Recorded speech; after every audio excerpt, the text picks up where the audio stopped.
Hospitality.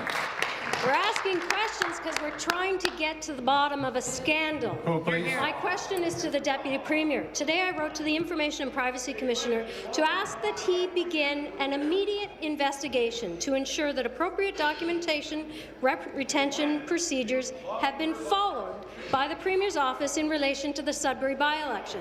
It's pretty clear that your Premier intends to stand by Pat Sabera while she is under active investigation. So please, explain what steps have been taken to ensure emails, memos, and all documentation regarding to the Sudbury by-election have been preserved for the police investigation.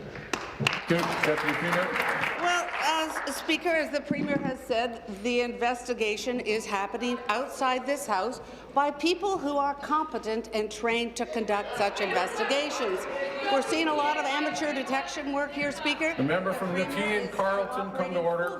With the appropriate officials when it comes to this investigation, Speaker.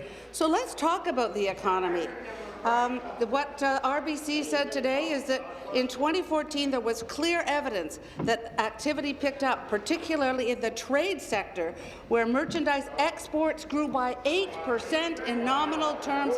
Congratulations, Minister, responsible for trade. Also encouraging, nearly all major export categories recorded gains, including consumer goods, up 14.4%, motor vehicles and parts up 8.5%. Wow. This is fantastic news for Ontario, and it demonstrates we're focused on the important. Thank you. Stop the clock, please. Before I move to the supplementary, I'm going to remind the member and anyone else answering that you relate it to the question. Supplementary. The only reason you don't want us to ask any of these questions is because there is a stench surrounding the Sudbury by-election, and we have a right to know the answers. I'm concerned that history is repeating itself right now because the Premier has refused to ask her Deputy Chief of Staff to step down while the OPP investigations are ongoing. It's beyond belief to think that absolutely no records exist. Memos like a list of the pros and cons of what the problems would be if you took on an NDP MP. The process of how you are going to eliminate your former candidate. Where are those records and are they being protected? Why should the people of Ontario believe that documentation hasn't already been deleted? Thank you. Deputy Premier. Speaker, we take our obligations very seriously when it comes to document retention.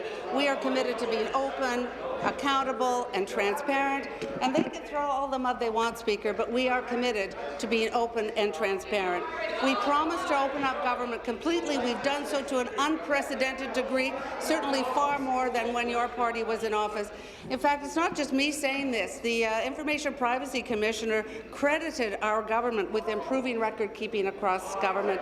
A directive was sent to all political staff, mandatory programs are being implemented, mandatory training programs, chiefs of staff are accountable for record-keeping, we're improving archiving requirements.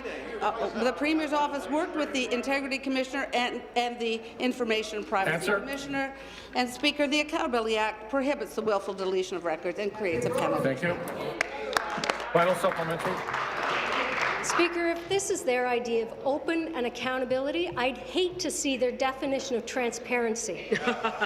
2 OPP investigations have been launched into the actions of Pat Sabera and Jerry Lougheed Jr. While these investigations continue, both Pat Sabera and Jerry Lougheed remain in their jobs.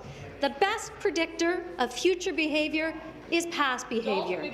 Liberals have a history of deleting emails and changing their story when it came to the gas plant cancellation. Is that what we can expect with the Sudbury by-election debacle?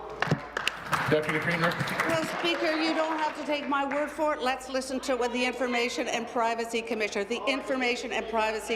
had to say. Member from Oxford, come to order. The member from I've received from the Premier Kathleen Wynne, come to order. And the Minister of Government Services. The Premier issued a directive in accordance with the recommendations made in the report and committed the government to greater transparency and accountability. In addition, political staff received in-depth training on record retention responsibilities.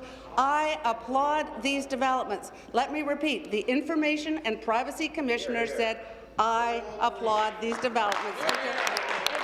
I will listen more to the Information Privacy Commissioner than I will to the member opposite.